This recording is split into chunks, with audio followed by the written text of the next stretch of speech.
And our first topic is answering questions sent in to satsang@hindu.org. First one is an unusual question. Can souls inhabit machine bodies made by men?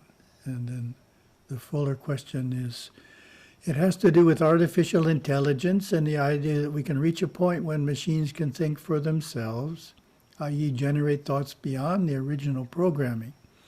If they do so, and robots are made that can do this, then the question is, can there be a time when souls will inhabit machine bodies made by man?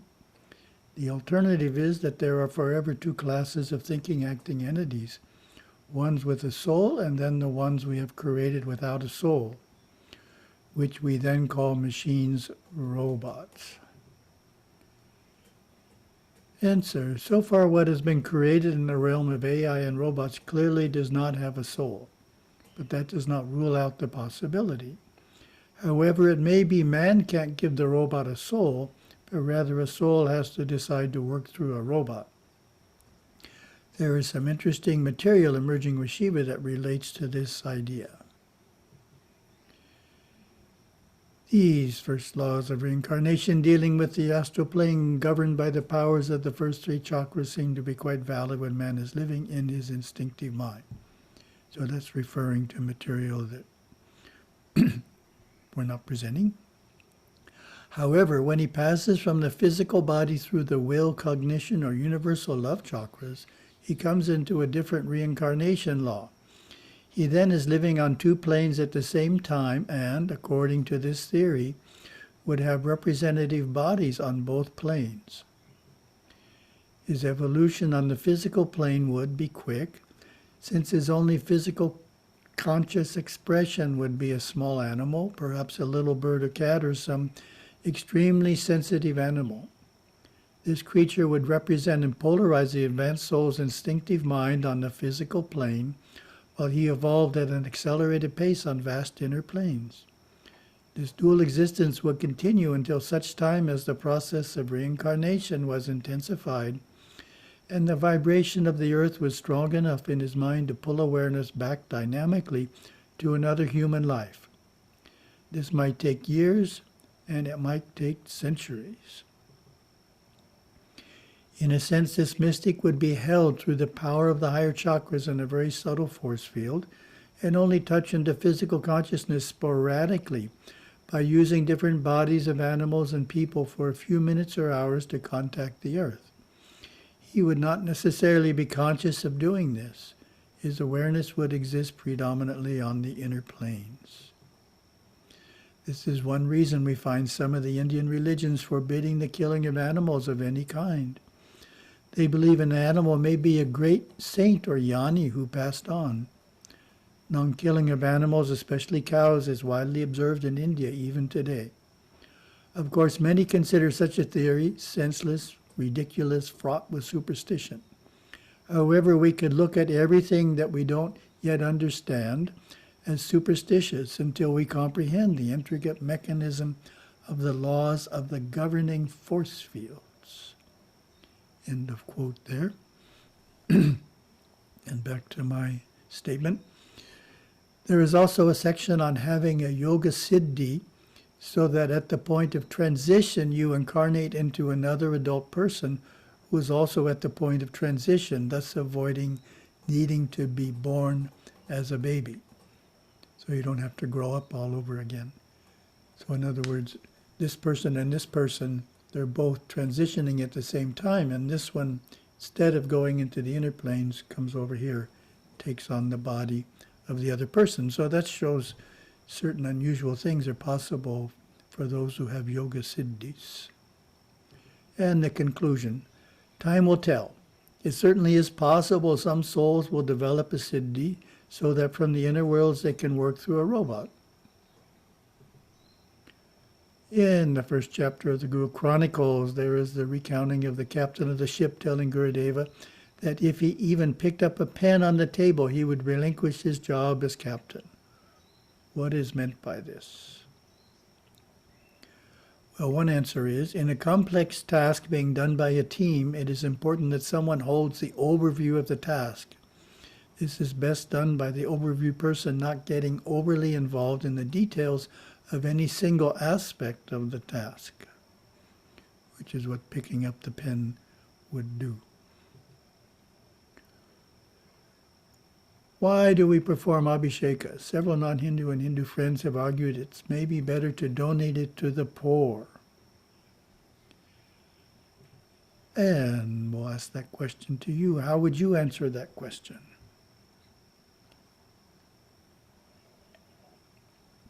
All that milk and other substances, wouldn't it be better to give it to the poor?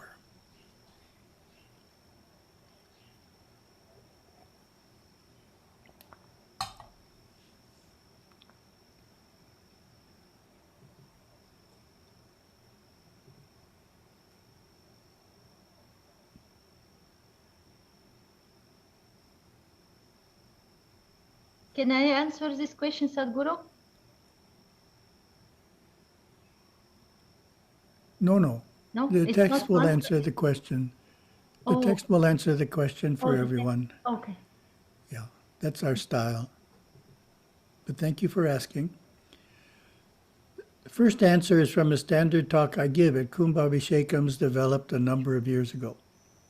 It is interesting that this portion of the talk starts with almost the same question that was sent in. It's almost the same wording. That shows the question is still a concern to Hindus. So we haven't managed to answer it in the minds of lots of Hindus. The talk starts with the question, why do we make offerings of so much milk and food to the murti? Wouldn't it be better to give it to the poor? Same idea exactly, right? And the answer, the devotees' offerings of cut fruit, cooked food, water, fragrant flowers, and milk play an important part in the inner workings of the puja. The deity does not utilize the gross physical substance being offered, but rather utilizes the life energy or prana within it as the priest presents the offerings. In other words, the more prana the deity gets, the stronger the blessings are that come back from the deity. So if we give a little bit or a lot, it makes a difference in how strong the blessings the deity sends are upon us. They're the same strength when he sends them, but they don't reach us with the same power if there's not a lot of prana given. During the arati, the deity and his helpers or devas reflect back this prana into the aura of each devotee, purifying it of subconscious congestions. The devotee so blessed leaves the temple feeling uplifted and relieved of mental conditions he had been burdened by. The same principles hold true for the fire ritual known as yajna or homa. That is a beautiful arati, isn't it? Jayendra Puri Mahaswamiji, head of Kailas Ashram in Bengaluru, visited our monastery in Hawaii a few years ago. His 3 priests performed an elaborate yajna in our Kadava temple with offerings of grains and woods they had brought from India. Huge amount of grains and woods of different kinds. I think they filled 2 suitcases. Afterwards, Swamiji explained that Agni, the god of fire, takes the offerings to the deity in a purified form for the deity to use in blessing those present. So the offerings go in a purified form, which to us we're describing as the prana from them, goes to the deity and is used to bless. So he's presenting the same idea that Gurudeva does. And the summary idea is Hindu temples in every corner of the world offer Hindus an achievable way to experience God's sacred presence. Divinity's presence uplifts those attending the temple, inspiring them to live more peaceful lives, have greater harmony in the home, and greater tolerance in the community. Some devotees will be inspired to bring forth and perpetuate traditional Hindu culture in the form of sacred music, art, and dance. In this way, a temple benefits the Hindu community as well as the broader non-Hindu community. So all the offerings are helping uplift people, and uplifted people create more peace in themselves, in their home, in the community, and more creativity. So that's the reason we do it. So that's the explanation, the mystical explanation given by Gurudeva and Chandupuri Mahaswamiji.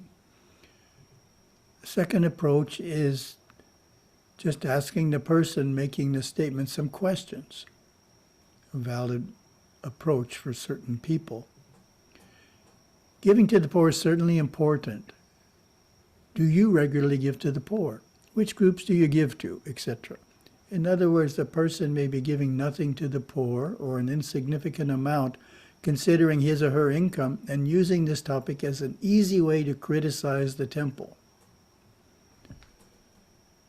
So it's a valid argument only if the person is giving generously to the poor. Otherwise, he's criticizing one situation, the temple, when he's not doing it himself, and the temple could equally criticize him.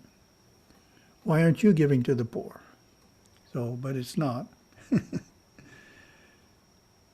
And you can also mention some temples give to the poor to show they're concerned about the needs of the poor.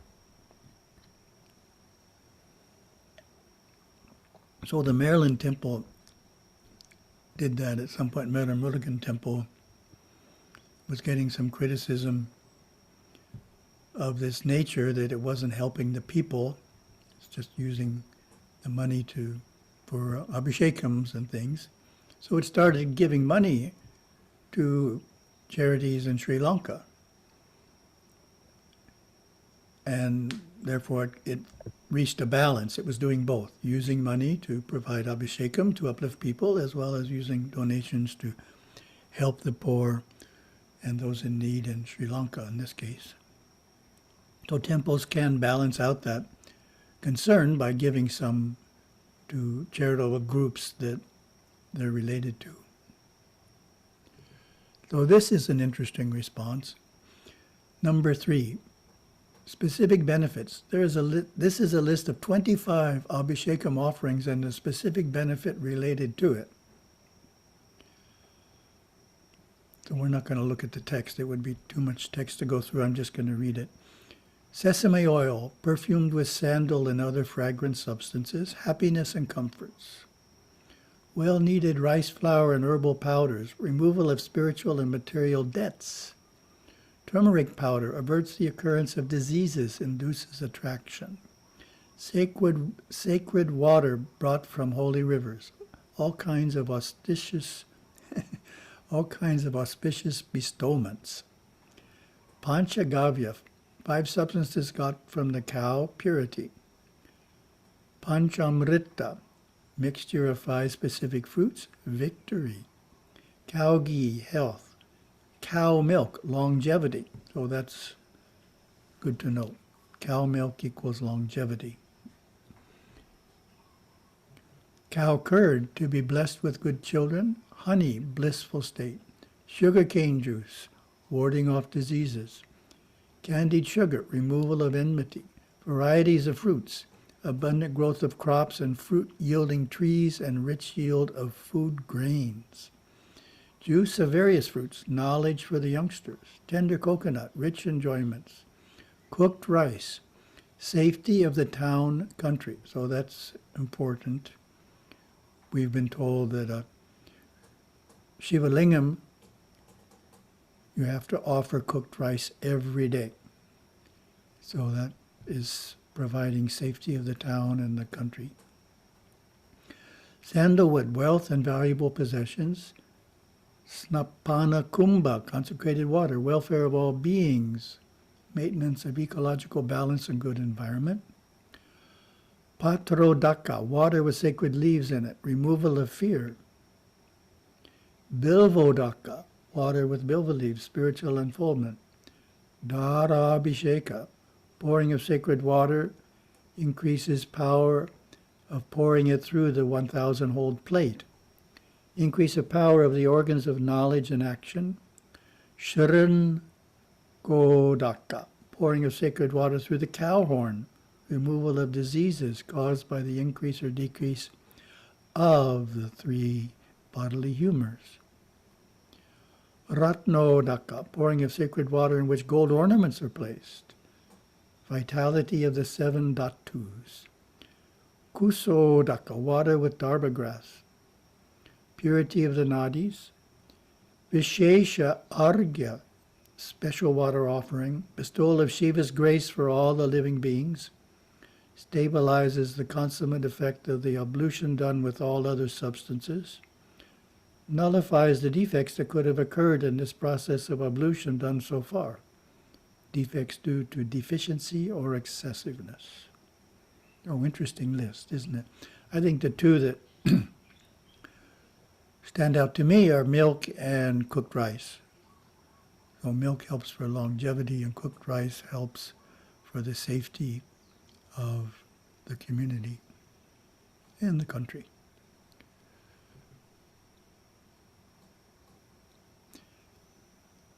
The giving to the poor question reminded me of another common question. The question and answer start with some background information. Over the last few years, I've had the privilege of attending Kumbhabhishekam's 4 Shiva temples in Perth, Australia, and Atlanta, Georgia, Venkateshwara Temple in Central Florida, a Shiva Venkateshwara Temple in Fort Worth, Texas, Lord Murugan Temple in Montreal, Canada, BAPS Swaminarayan temples in Houston, Texas, Toronto, Canada, and Delhi, India, a Bhairava Temple in Karnataka, India, and Lord Ganesha in Phoenix, Arizona, and Vancouver, British Columbia. Special ceremonies conducted on these occasions by an especially large number of well-trained priests are always exceptionally uplifting times. Very true. On most of these occasions, there is some interaction with the youth of the temple as a formal seminar, a lecture, or simply an informal question and answer session. During one of the breaks at one of the Kumbhabhishekams, I was chatting with some of the older youth who were sons and daughters of the trustees and other key members.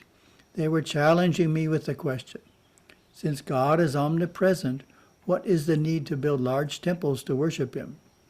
The cost of construction is quite large, plus then you have the ongoing cost of monthly maintenance that has to be met. Couldn't all that money be spent in a better way? Concern again about spending money. So the basic question is, since God is everywhere, why do we need temples? Give you a second to answer that.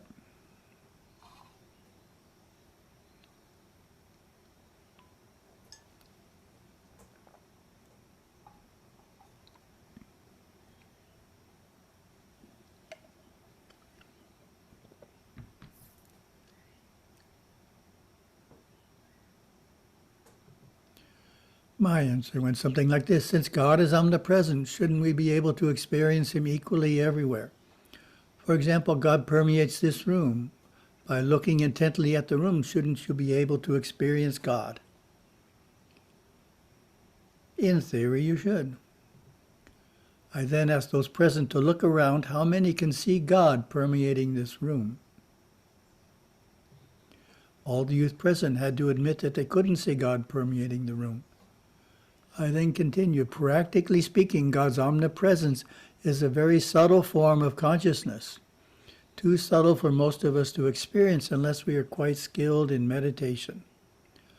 I then gave an analogy with other objects that are difficult to see. If we want to see a distant galaxy, we can go to an observatory and use a powerful telescope. To see into the nucleus of a cell, we can go to a laboratory and use an electron microscope. Similarly, to see God, there is a powerful tool we can use to enable us to be successful. Temples, and especially the murtis within them, have this ability because they are an especially sacred place for 3 reasons.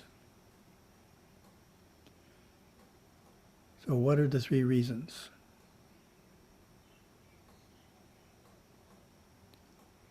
Why is the temple especially sacred?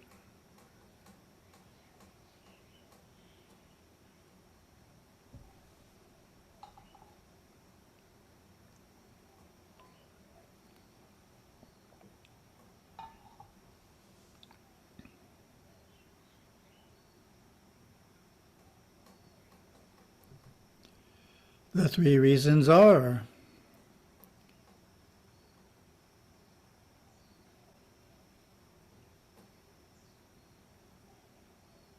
have to wait for the word to appear here. Construction, consecration, and continuous daily worship. So they're easy to remember because they all start with the same sound, construction, consecration, continuous worship.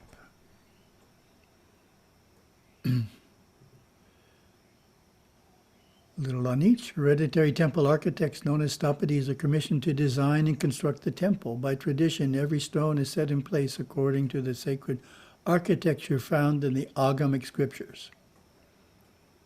So even when the western outer shell, even when the building has a western outer shell, measurements are followed and the shrines have to be placed in a specific way and so forth. So it just can't be designed by a Western architect. Sthapati has to be involved to make sure it is laid out properly on the inside. Consecration occurs through the powerful ceremony of Kumbhabhishekam, which involves a large number of priests performing elaborate ceremonies for days on end. Then begins the schedule of daily pujas that are held thereafter, conducted by professional priests. The daily pujas sustain and gradually increase the sanctity set in motion at the Kumbhabhishekam. So if there weren't daily pujas afterwards, the sanctity created at the Kumbhabhishekam would gradually dissipate. So we need daily pujas. In these three ways, the temple and the murtis within them are sanctified. Our second topic is non-stealing, which is the 37th character quality of our character building workbook. How would you define non-stealing?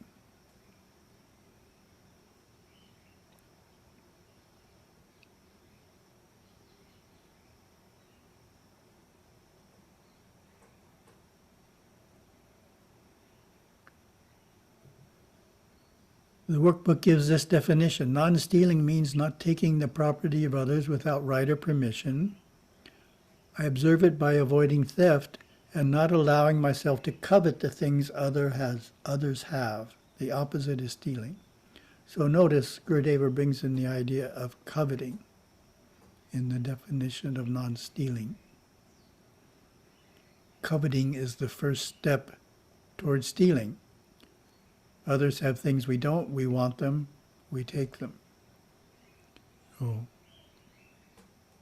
in the examples we'll see both overt stealing and more subtle coveting.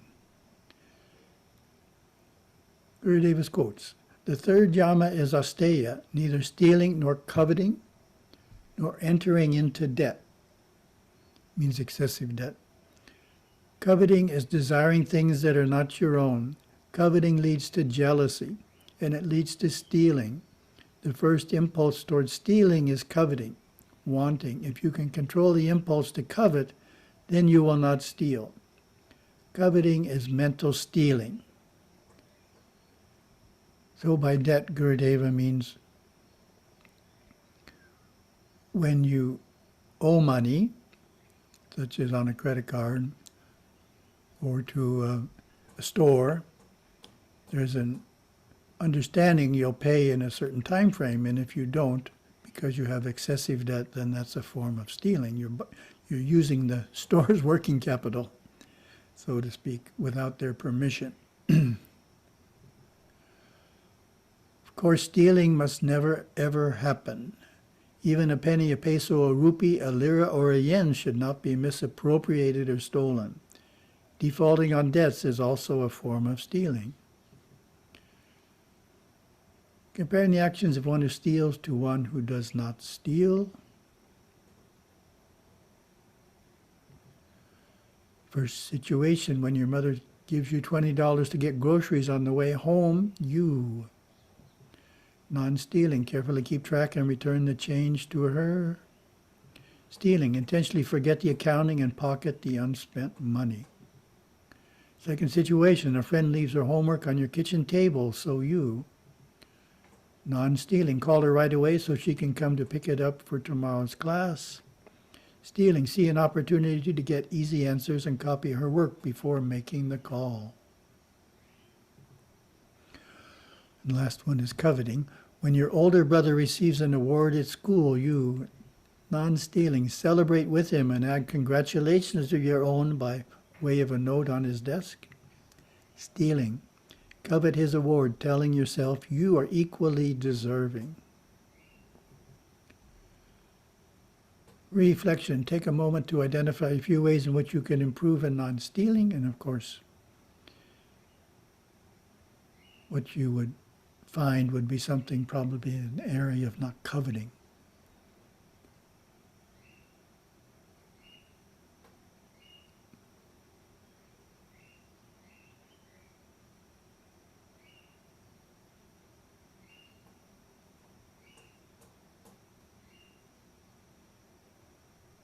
And our assignment for the next 2 weeks, if you find yourself desiring what others have that you don't, reflect that it is such desiring that leads to theft.